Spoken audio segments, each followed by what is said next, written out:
excelentíssimo senhor diretor, professor titular José Rogério Cruz e Cruz, excelentíssimo senhor presidente da comissão organizadora da Semana de Recepção aos Calouros, professor titular Fernando Staff, excelentíssimos senhores professores que acompanham esta aula inaugural, a abertura desta Semana de Recepção aos Calouros. Eu saúdo a todos na pessoa do decano, professor Eduardo Marques, e na pessoa também do meu colega de departamento, professor José Reinaldo de Lima Lopes, que hoje à noite fará a aula inaugural do curso noturno. É para o nosso departamento um motivo de particular orgulho podermos oferecer aos calouros a aula inaugural, tanto do período diurno quanto do período noturno. Existe algo que aproxima muito o calor ao professor responsável pela aula inaugural. Não somos propriamente nós, os professores, que escolhemos quem deve dar aula inaugural. Assim como as pessoas nascem apenas uma vez, entram na Faculdade de Direito do São Francisco apenas uma vez, né? E também dão a aula inaugural em uma única ocasião.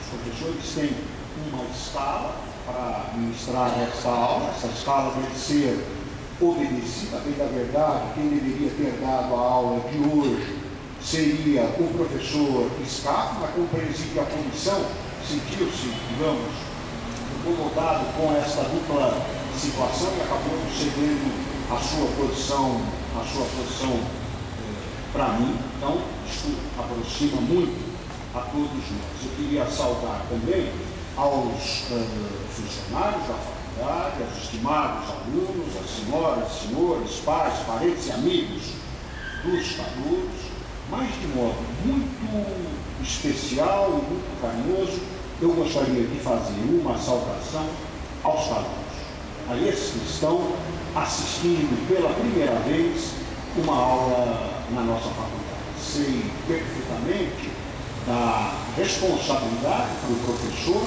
de oferecer esta primeira aula, e sei também da dificuldade natural para quem está chegando à escola, da dificuldade para vocês entenderem a terminologia, a forma, enfim, a técnica, a maneira própria desta faculdade do direito, de um modo geral, que é muito peculiar. O tema que eu sugeri para esta aula inaugural é o ensino da filosofia do direito, o ensino da teoria do direito no século XXI. Essas matérias, filosofia e a teoria do direito, desempenham na formação do jurista, na minha maneira de ver, evidentemente, um papel estruturante, um papel muito importante. É claro que eu tenho as especializações, os pontos específicos, os temas que recortam o universo do direito e criam as diversas especializações, mas eu tenho também, além destes pontos específicos, a necessidade de construir um horizonte de possibilidades, perceber de uma perspectiva mais abrangente, de uma perspectiva mais alargada, quais são os problemas relacionados com a história, com a teoria, com a filosofia do direito. É isso que fazem estas disciplinas, a teoria do direito e a filosofia do direito. Se é verdade que a sociedade está sempre passando por transformações muito intensas, isto é verdade hoje, foi verdade ontem e será igualmente verdadeiro amanhã, é evidente que essas transformações têm um impacto muito grande na elaboração teórica e filosófica a respeito do direito. Nós poderíamos dizer, apesar das diferenças que evidentemente existem entre a filosofia e a teoria do direito, que as duas disciplinas desempenham um papel de uma espécie de instância crítica, de instância reflexiva, de consciência a respeito de como funciona o sistema jurídico. Uma espécie de segunda instância reflexiva a respeito do funcionamento do sistema jurídico. Evidentemente, se eu tenho essa instância, não é a única responsável por pensar criticamente, reflexivamente o direito, mas essa tem, a filosofia e a teoria do direito, tem por obrigação desempenhar este papel, evidentemente, dotando o estudante de direito, dotando o futuro jurista da capacidade de refletir a respeito do objeto da sua atividade científica e da sua atividade prática, isto mais do que justifica estas disciplinas. Definir o que seja o direito e, a partir daí, especular a respeito das diversas teorias e da filosofia do direito, está longe de ser tarefa simples, tarefa fácil. De qualquer modo, nós poderíamos arriscar, apenas a título ilustrativo, e sem nenhum desejo especial de torturar o calouro recém-chegado até a faculdade com uma série de conceitos, de definições, de teorias, nós poderíamos brindá-los com algumas definições de direito. E vocês notarão que são definições que não guardam nenhuma relação uma com a outra. Mas eu antecipo e garanto para vocês que todas elas são muito famosas e muito importantes. Por exemplo, há quem defina o direito como um conjunto de normas emanadas pelo Estado e respaldadas por sanções. Uma definição bastante próxima a essa, conhecida por um grande jurista chamado Kelsen. Há, de outro lado, quem diga que o direito é o resultado da correlação entre fato, valor e norma. Algo parecido com isso, diz um professor aposentado, histórico desta faculdade, o professor Miguel Ayala, professor de filosofia do direito e de teoria do direito aqui da faculdade. Mas se nós olharmos bem, a definição do professor Ayala nos guarda perfeita sintonia com a definição do Kelsen. Nós poderíamos invocar um outro conceito. Há quem diga que o direito resulta da convariação de 3 elementos: retórica, violência e burocracia. E eu pergunto, se este autor, o professor Boaventura de Souza Santos, da Universidade de Coimbra, tiver um mínimo de razão, a sua definição não guarda nenhuma semelhança com as outras duas. Não poderíamos dizer que o direito é o resultado na sociedade moderna da combinação de normas primárias e normas secundárias de mudança, de adjudicação, de reconhecimento. Novamente, uma quarta definição importantíssima, a definição do Hart, que não tem nada a ver com as outras que eu apresentei aqui para vocês. E poderíamos ficar aqui apresentando diversas outras definições de direito, todas elas incompatíveis, inconciliáveis, ou que têm, quando muito, alguns poucos pontos de conexão. Talvez, de todas estas oferecidas por notórios juristas, teóricos do direito, filósofos do direito, a melhor seja dada por um não jurista, um autor de literatura. Gustave Flaubert, no Dicionário dos Lugares Comuns, reservou um espaço para o verbete direito. Dizia o Flaubert: direito, 2 pontos. Não se sabe o que é. Talvez esta seja a função da filosofia do direito, da teoria do direito. tentar mostrar a quem chega a uma faculdade de direito o que o direito pode ser, quais são as suas possibilidades, que horizonte pode ser descortinado e apresentado ao estudante de primeiro ano, ao futuro jurista. E é um pouco a respeito disso que eu gostaria de dizer. O que significa discutir com os senhores, o que significa ensinar filosofia do direito, o que significa ensinar teoria do direito nesse contexto, nesta situação atribuída à filosofia, à teoria do direito, de atuar como instância reflexiva a respeito do modo de operacionalização do sistema jurídico. Nós poderíamos começar indicando alguns problemas muito agudos do direito e dizer, se estes são os problemas, a teoria do direito seguramente deve se debruçar e procurar resolver esses problemas. Por exemplo, sem querer ser exaustivo, o direito tem uma enorme dificuldade para pensar questões complexas, questões que envolvam uma pluralidade de alternativas ou de soluções. Isso é comum a qualquer área do conhecimento, mas é particularmente relevante no campo do direito, especialmente se nós notarmos que a conflituosidade social ganha cada vez novas configurações e o direito precisa dar conta exatamente desta conflituosidade. São, muitas vezes, conflitos que envolvem, como vocês escutarão diversas vezes aqui na escola, Caio e Tício, o autor e o réu, mas muitas vezes envolvem também grandes grupos, coletividades, quando não conflitos que contrapõem a lógica, a racionalidade própria do sistema jurídico, a racionalidade própria do sistema econômico, a racionalidade própria do sistema político, por exemplo. Conflitos não entre pessoas ou entre grupos, mas conflitos entre racionalidades próprias da sociedade contemporânea.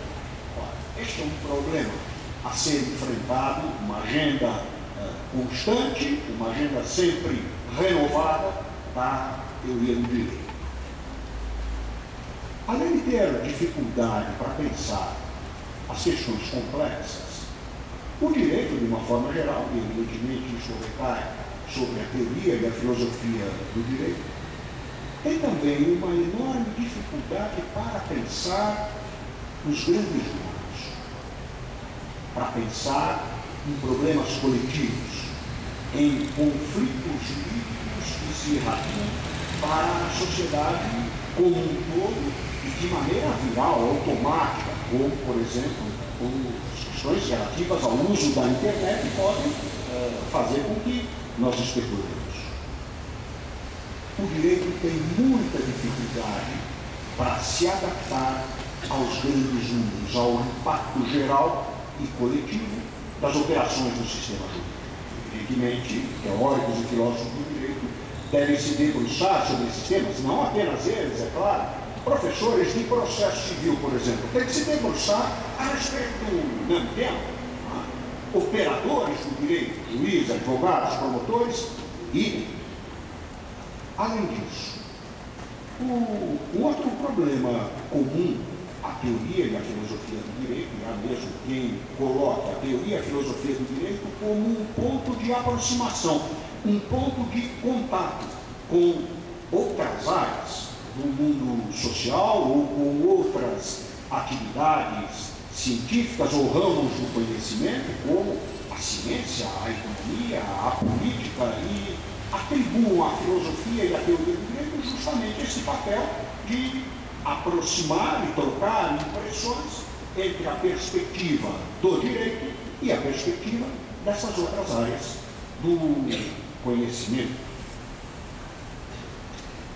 Se estes são os problemas, nós poderíamos também apontar alguns riscos que decorrem destes problemas, projeções destes problemas que afligem a teoria e a filosofia do direito. Por exemplo, é possível que, diante de tamanhos desafios, o direito e a reflexão crítica a respeito do direito dedique-se a uma busca tão árdua pelas soluções desses problemas que acabe por ignorar os limites operacionais do próprio sistema jurídico. Afinal de contas, como o direito pode oferecer uma contribuição a este conjunto de problemas? Quais são os seus limites operacionais? O que está ao alcance, ao fim e ao cabo do sistema jurídico e da teoria e da filosofia a respeito do direito. Um outro risco é o risco de, além de não observarmos os limites operativos do sistema jurídico, é o de recairmos numa excessiva moralização do direito. Como vocês sabem, os grandes valores morais tendem a nos unir. Se eu mencionar aqui um valor como o valor justiça, alguém é contrário? Todos nós somos favoráveis à justiça. Se eu mencionar o valor paz, alguém é contrário? Imediatamente, adesão unânime e coletiva. Se eu mencionar democracia, alguém é contrário? Todos nós somos favoráveis aos seguintes valores. Os valores unem. Mas os problemas e os riscos que eu apontei, esses problemas geram fricção, geram fragmentação social, geram conflitos. E nem sempre, apesar da comunhão em relação aos valores, no momento de operacionalização dos valores, isto se reproduz com a mesma tranquilidade, com a mesma adesão unânime. Ao contrário, é no momento de operacionalizarmos os valores que surgem as diferenças. Em outras palavras, se os valores de um lado unem, a realidade tende a criar divisões. E o jurista, e não é diferente com aqueles que trabalham com categorias mais abstratas, como teóricos e filósofos do direito, o jurista deve lidar com questões práticas.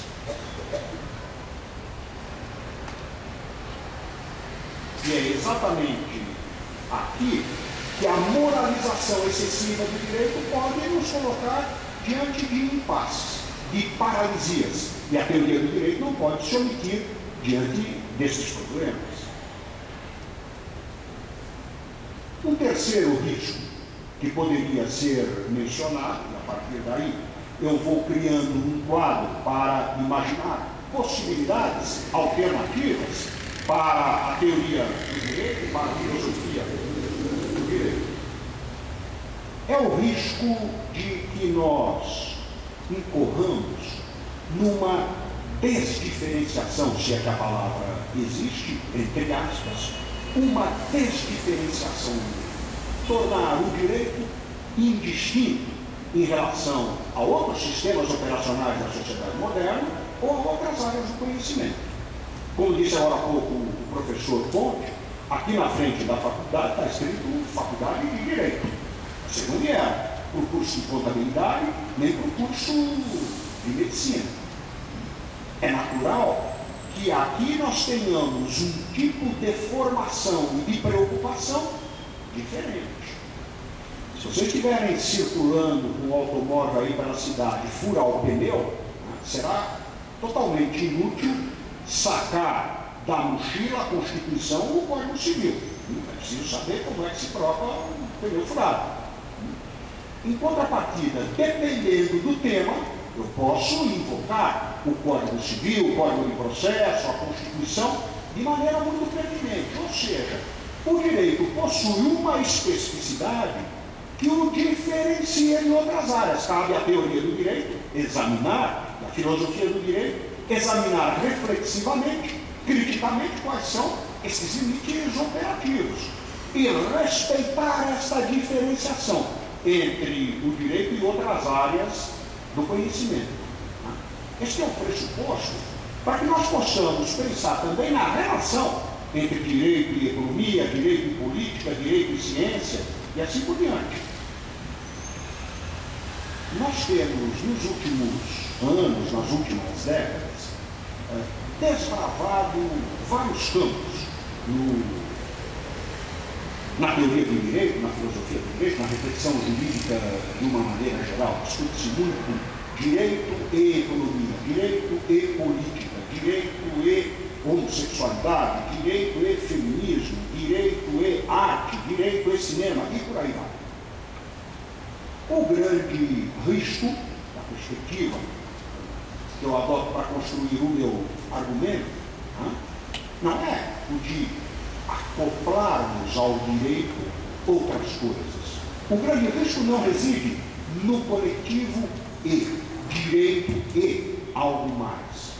O grande risco, me parece, residir no fato de que, muito preocupados com o cinema, com a arte, com a economia e com a política, nós deixemos de lado aquilo que é propriamente jurídico, aquilo que identifica uma faculdade de direito, como diz aí o frontispício da nossa escola. Este é um grande desafio das faculdades de direito, de ensino, de filosofia e de teoria do direito. Nós poderíamos pensar a diferenciação do direito em relação a outras áreas do conhecimento ou outros sistemas sociais de diversas maneiras. Poderíamos pensá-la de maneira sociológica. São diferentes faculdades, diferentes associações, diferentes carreiras. Nós poderíamos pensar a diferenciação em termos procedimentais. Disputas, lides, juízes, devido processo, a presença das partes, o veredito do juiz. Eu tenho algo que diferencia o procedimento jurídico, o procedimento judicial, de procedimentos adotados em outras áreas do conhecimento. É uma diferenciação procedimental e não sociológica. Poderíamos pensar também numa diferenciação metodológica. Os métodos utilizados pelo juiz possuem uma racionalidade específica, uma racionalidade que nós poderíamos chamar de artificial. O direito trabalha com regras, trabalha com precedentes, trabalha com o princípio da autoridade, e isto forja uma metodologia também diversa e diferenciada da metodologia de outras áreas. Nós poderíamos pensar numa diferenciação em relação às fontes, um tema clássico da teoria jurídica, da introdução ao direito. O direito possui fontes que o diferenciam das fontes de conhecimento, por exemplo, de um borracheiro, de um médico ou de um contador. Mas, apesar de todas essas diferenças, já seriam o suficiente para que a gente trabalhe com a distinção entre o direito e outras áreas do conhecimento e, a partir daí, identifique quais são os limites operacionais da teoria do direito, da filosofia do direito e, a bem dizer, do próprio sistema jurídico. Eu vou trabalhar com uma outra perspectiva para destacar essa diferença, sempre lembrando que é justamente por ser diferente, diferenciado de outras áreas da sociedade, é que o direito vai resgatar ou vai constituir a sua capacidade de se relacionar com todas elas.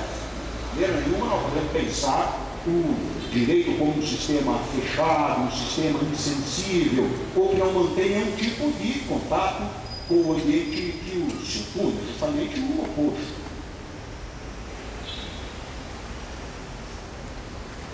Mas nós poderíamos tentar uma diferenciação que procurasse identificar qual é a função do direito. Uma diferenciação funcional. E tratar o direito como um sistema funcionalmente diferenciado da sociedade implica reconhecer que a normatividade jurídica é uma normatividade específica e com regras muito particulares. E a função do direito é a função justamente de manter as expectativas criadas com base nessas regras. De dizer que esta função de garantir expectativas protegidas pelo direito, essa é uma função que só o sistema jurídico é capaz de desempenhar. Não existe outro sistema que dê conta desta tarefa. A função do direito poderia reduzir a uma função. Ao invés de trabalhar com o plural funções do direito, dizer que o direito desempenha uma função. Pode parecer reducionista, pode parecer simplório, mas se nós levarmos em consideração que outros sistemas da sociedade são incapazes, inabilitados para o desempenho dessa função, essa única função do sistema jurídico adquire uma dimensão, uma relevância social absolutamente extraordinária. Mas isso depende da identificação da sua especificidade funcional, e não confundirmos as possibilidades do direito com as possibilidades à disposição de outros setores da sociedade ou de outras possibilidades comunicativas. Eu vou dar para vocês, caminhando para a conclusão desta exposição, tomar um caso. Estou falando de uma maneira muito abstrata, muito genérica, muito teórica, afinal de contas, estamos falando da teoria, da filosofia do direito. Mas eu vou trazer aos senhores um exemplo concreto, um exemplo prático, e a partir do exemplo concreto, extrair algumas conclusões teóricas, diferentemente de advogados, de médicos. Muita gente conhece várias piadas a respeito dos advogados, várias piadas a respeito dos médicos, a respeito dos teóricos do direito, dos filósofos do direito. Coisa é uma raridade.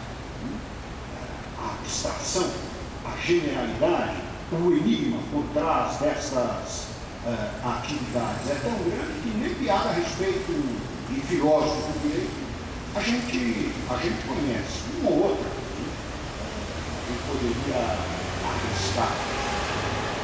Há quem diga que a diferença entre um filósofo do direito e um trem descarrilado é que o trem uma hora para.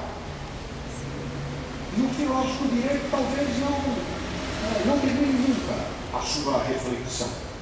Mas vamos tentar frear um pouco este trem descarrilado. Vamos tentar parar em alguns pontos. Eu vou pegar um caso, analise aí todos os dias.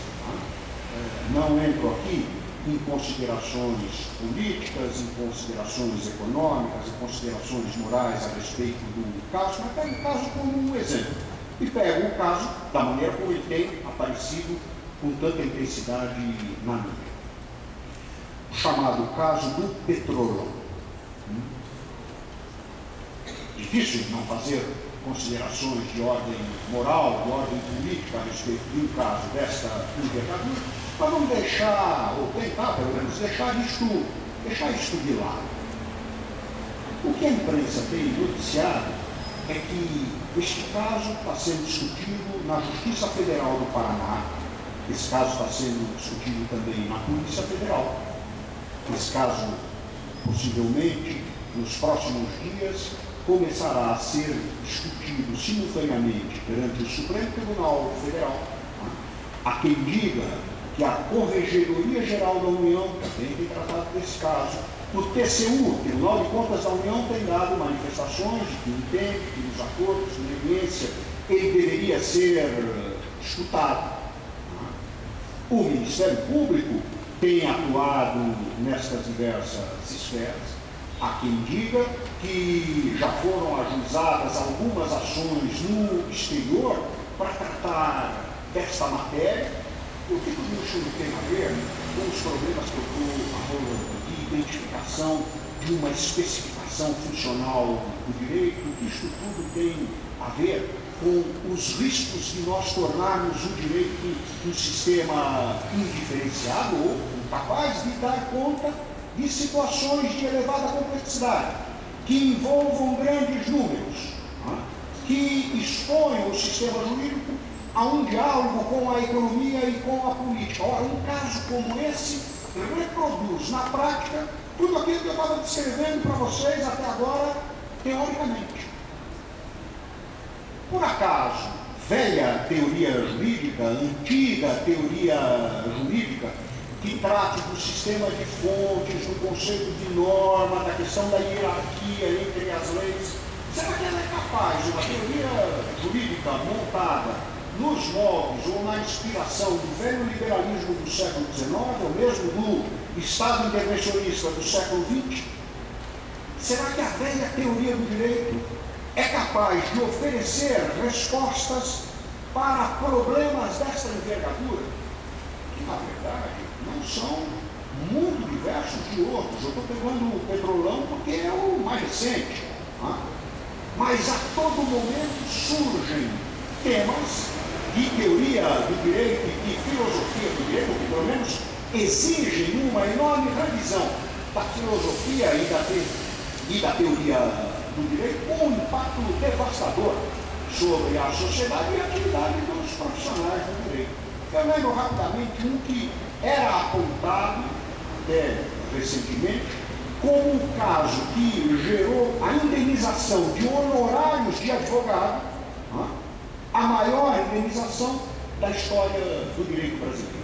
Caso ocorrido há uns 10 anos, que envolvia Telecom Itália e Brasil Telecom, não importa os detalhes a respeito do caso, era uma discussão, em princípio, societária, se uma empresa podia ou não participar do bloco de controle da outra, mas o problema teve uma repercussão tão grande que, assim como o Petrolão, estou pegando o último caso, não da ordem do dia, mas há 10 anos, neste famoso caso em Brasil Telecom, discutiu-se o caso na Comissão de Valores Mobiliários, na Anatel, no CAD, na Secretaria de Direito Econômico, na Justiça Estadual do Rio de Janeiro, na Justiça Federal de Brasília, na Câmara de Arbitragem de Nova York, na Câmara de Arbitragem de Londres e na Justiça Italiana em Milão. Pelo menos que eu me lembre. Onde é que fica o princípio da hierarquia das leis? Onde é que fica a ideia de unidade do ordenamento jurídico se eu tenho que resolver um problema desta magnitude e desta envergadura? O que a imprensa noticiou é que quando estas duas empresas fizeram o acordo, o cálculo de honorários de advogados envolveu a cifra, eu não duvido que o número seja correto ou bastante próximo da realidade, de 5 bilhões de euros de indenização de honorários de advogado. Seguramente, os advogados que atuaram num caso como esse, não se apegaram ao velho modelo da teoria do direito para tentar resolver essas questões de tamanha complexidade, envolvendo a relação do sistema jurídico com a economia, com a política, com a ciência, com a tecnologia, ou trazendo, oferecendo riscos desta magnitude. Bom, isso me permite caminhar em direção a alguns exemplos que eu extraio ou adapto dos casos que eu descrevi para problemas clássicos de teoria do direito e de filosofia do direito. Houve época em que se imaginava a completude do ordenamento jurídico, quanto o ordenamento jurídico é completo para responder a todos esses problemas, como ele não tem lacunas, não tem ambiguidades, não tem contradições, todos esses temas recorrentes na teoria jurídica. Imaginava-se a completude como uma forma de se restringir a abrangência do sistema jurídico. Ao longo do século passado, passou-se a entender que o ordenamento jurídico seria completo se fosse muito mais ambicioso, se procurasse se envolver com questões muito mais vastas e que dessem conta desse aumento constante da complexidade social. Tratava-se, portanto, não da completude como uma forma de restrição ao ordenamento, mas da completude como uma forma de alargamento do sistema jurídico. Ora, hoje em dia, discute-se a completude do ordenamento levando-se em consideração a adesão do direito ao caso concreto, a relação que a decisão jurídica pode desencadear, ou seja, uma preocupação com as consequências da decisão jurídica. Cada vez mais nós temos um tipo de reflexão consequencialista. Quais serão as consequências da decisão no caso do Petrolão para o mercado de engenharia de infraestrutura no Brasil? Quais serão as consequências da decisão no caso de Petrolão para a manutenção da maior empresa brasileira, da Petrobras? O risco desta preocupação consequencialista é exatamente que eu perca aquilo que é próprio da racionalidade especificamente jurídica, que a argumentação interna própria ao sistema jurídico seja substituída por uma argumentação de tipo político, de tipo econômico ou de tipo petrolífero, sei lá, alguma coisa distinta do direito. Como lidar com questões complexas sem desconfigurar o direito? Nós podemos pensar não apenas uma ideia de completude do ordenamento, mas nós poderíamos pensar, por exemplo, na ideia de coerência do sistema jurídico, outra preocupação recorrente da teoria e da filosofia do direito. Eu extraio coerência pura e simplesmente a partir de critérios lógico-formais de não contradição entre as normas jurídicas. Ou, como se acreditava no século passado, no lugar dessas considerações lógico-formais, a consequência, ou a coerência, melhor dizendo, do ordenamento jurídico, a coerência do ordenamento jurídico deve ser extraída da sua compatibilidade com os objetivos perseguidos pelo direito. Objetivos econômicos, objetivos políticos. Ou, na verdade, no momento de tratar de uma complexidade tão alargada, o que eu tenho não seria uma constante exposição a uma colisão de princípios, a um conflito de princípios e, quando não, a uma colisão entre as lógicas de sistemas que trabalham com racionalidades diferenciadas, como o direito de um lado e a economia e a política de outro. Nós poderíamos pensar num conceito igualmente recorrente, tanto para a filosofia como para a teoria do direito, como o conceito de sanção. Há mesmo quem identifique a sanção como a nota distintiva, a nota característica do direito. E pensou-se, durante um período, que as sanções seriam exclusivamente sanções negativas, sanções punitivas. No século passado, agregava-se a esta ideia a noção de que a sanção poderia ser também um estímulo, um prêmio. Como sugere, por exemplo, as várias delações premiadas que a todo momento surgem aí na mídia. E há quem diga que a sanção, no momento atual, onde tem essa preocupação com a adesão ao caso, com a colisão de princípios, com o consequencialismo, esta sanção deve ser uma sanção negociada entre as partes.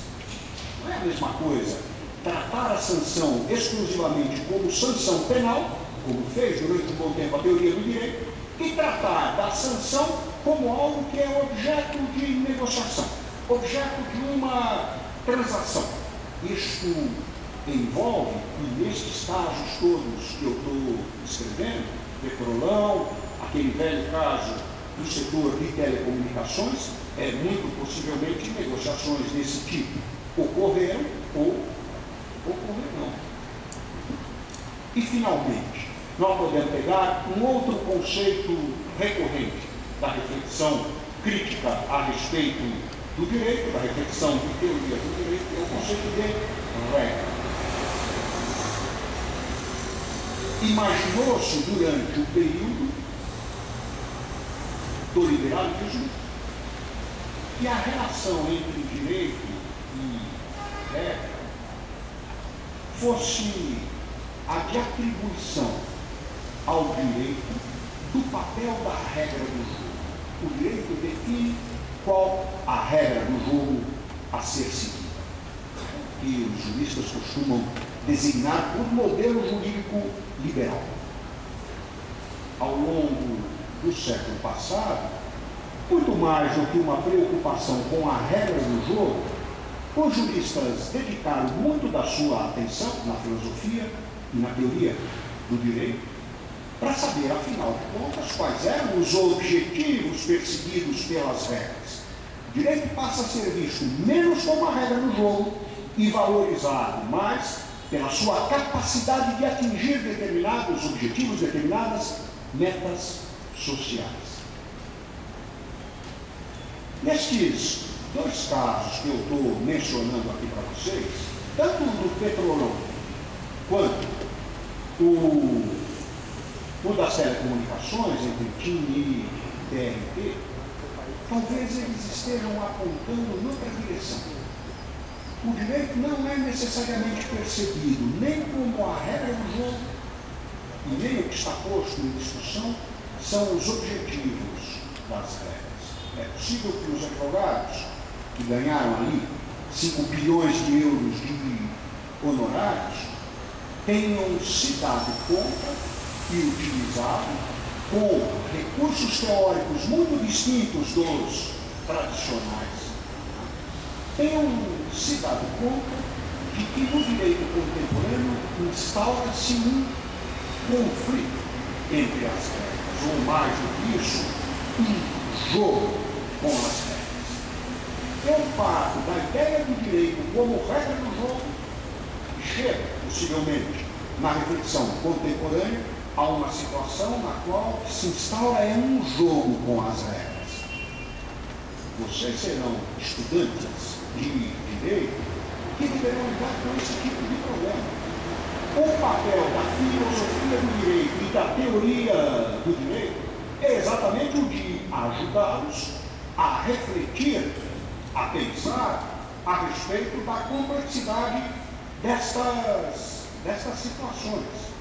Enfim, nós podemos nos encaminhar para a conclusão desta aula, destacando alguns pontos que poderiam orientar um caminho a respeito da teoria do direito. Eu tenho aqui os dois professores do meu departamento, o professor Zé Reinaldo Lopes, a professora Rosa Poitier, não sei se tem mais algum do meu departamento por aqui.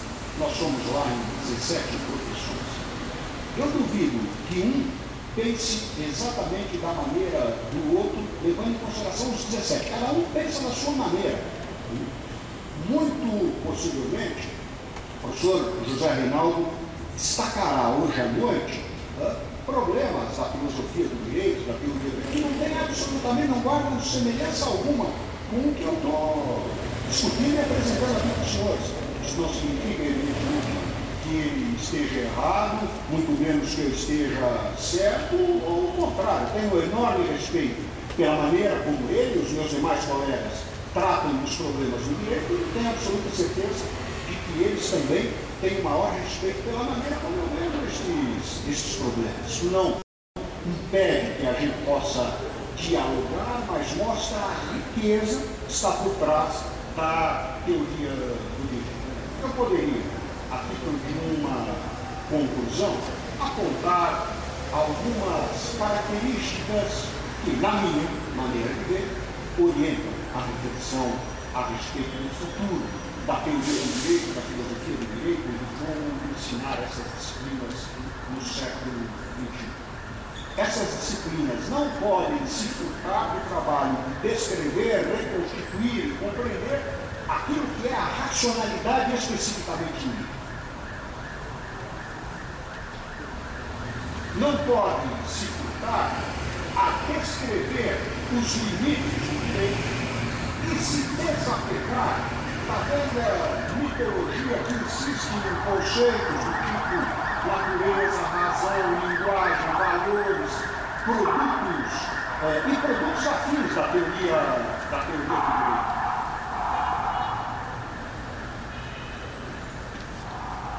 A teoria e a filosofia do direito deveriam se preocupar muito mais do que tem feito até agora em descrever o sistema jurídico como um sistema não apenas de produção e distribuição de justiça, objeto da aula do meu colega Rojano, mas de perceber e descrever o sistema jurídico também como um sistema de distribuição de riscos. Como o direito administra esta distribuição de riscos? Aloca a distribuição de riscos em situações que envolvem elevada complexidade e grandes números. Não é a maneira tradicional, convencional, que a teoria do direito tem utilizado para descrever os problemas normativos, os problemas da ciência do direito. A teoria e a filosofia do direito poderiam se preocupar bem mais com a racionalidade do direito como uma racionalidade autoconstituída, constituída a partir de uma lógica própria aos juristas e ao sistema jurídico. A racionalidade dos princípios tão em voga ultimamente poderia muito bem ser substituída, da minha perspectiva, com vantagens, por uma racionalidade que enfatizasse e reconhecesse essas diferenças entre o sistema jurídico e outras formas de racionalidade ou outros sistemas. A argumentação jurídica ganharia muito nessa perspectiva de reconstituição dos desafios da teoria e da filosofia do direito. A argumentação jurídica ganharia muito se fosse percebida como construção realizada com base nessa diferença e nessa especificidade do sistema jurídico. Esta é uma pauta, evidentemente, muito pessoal, muito peculiar, e, enfim, não é meu objetivo convencer ninguém que ela seja a correta, que ela esteja acertada, e muito menos que ela seja a única possível. Eu gostaria de concluir a exposição, minhas boas-vindas aos calouros, descrevendo algo que eu presenciei quando era estudante, um pouco. Quem fala para os calouros sempre assume esse tom nostálgico. Se lembra de quando estudava na faculdade, de quando assistiu a sua aula inaugural, comigo não será diferente. Eu gostaria de concluir reproduzindo, recontando aqui uma história, uma passagem. Quando eu estava no segundo ano aqui da faculdade, outros tempos, outro contexto, uma situação felizmente muito diversa da situação em que vocês ingressam na faculdade de Direito, mas eu ingressei na escola em 76, 77, estava no segundo ano, plena ditadura militar. Em 1977, houve uma invasão na PUC. E muitos estudantes aqui na faculdade estavam lá presentes num ato público que se realizava em frente ao Tuca. Chega a polícia, cerca ali a PUC e prendeu naquela noite 2.000 estudantes. O número de estudantes presentes ali no ato era muito maior, mas 2.000 estudantes foram presos naquela noite. Isso ocorreu numa quinta-feira. Na semana seguinte, na segunda-feira, eu venho para a escola. A capa da revista Veja, quem lia a revista Veja naquela época fazia oposição à ditadura, né? Mas a capa da revista Veja, né, trazia uma estudante ali na PUC, caída na entrada principal, no portão principal da PUC, e um policial baixando o porrete naquela estudante caída no chão. Era uma capa bastante chocante, bastante agressiva para aquela época, e uma época em que nós tínhamos uma matéria obrigatória, né, todas as faculdades brasileiras, chamada Estudo dos Problemas Brasileiros. E o professor que dava essa disciplina estava lá falando sobre as maravilhas da ditadura militar, a construção da Transamazônica, a construção da ponte Rio-Niterói, ou coisas equivalentes a isso daquele período. E uma colega lá da nossa classe, hoje desembargadora, levanta o braço, pega a palavra ao professor, faz um pedido: professor, talvez o maior problema brasileiro, a sua disciplina, estudo dos problemas brasileiros, talvez o maior problema brasileiro seja a ditadura, a repressão policial, a falta de liberdades democráticas, a ausência de democracia, desrespeito ao direito de reunião, de manifestação, de organização, de expressão. Gostaria que o senhor falasse algo a respeito disso. E o professor solenemente ignorava, continuava a sua aula tratando de assuntos que nada tinham a ver com os efetivos problemas brasileiros. A aluna insistia, fez a mesma pergunta 2 ou 3 vezes, né, e chamando a atenção para o fato de que nós tínhamos ali problemas jurídicos naquela fotografia, por trás daquela situação, que deveriam ser discutidos na faculdade. E o professor continuava ignorando e afirmava não saber o que tinha acontecido. A aluna, indignada, sai do fundo da sala, vem até a mesa, uma mesa mais ou menos como essa, na qual estava sentado o professor ministrando a sua aula com a revista na mão, e literalmente esfrega a revista no rosto e se retira da sala aos prantos, no que foi seguida imediatamente por toda a sala. Aquilo me marcou muito. Talvez de tudo que eu vi em sala de aula, na relação entre professores e estudantes durante a ditadura, aquele momento tenha sido o mais dramático. Está em jogo, em momentos como esse, não é apenas aquele ponto, aquele momento, aquela circunstância, aquela violação de direitos. Está em jogo nessas situações é também o horizonte de possibilidades. É a linha do tempo e a linha das possibilidades que se oferecem à discussão jurídica e à discussão em juízes. Hoje, essa minha colega é desembargadora, mas de alguma maneira lutava pela afirmação de direitos desde que estava no 2º ano da faculdade. Os meus votos aos calouros, os meus votos aos estudantes desta faculdade é que não percam a perspectiva nem do ponto, nem da linha, e que a filosofia e a teoria do direito possam ajudá-los bastante nesta tarefa. Sejam bem-vindos, muito obrigado.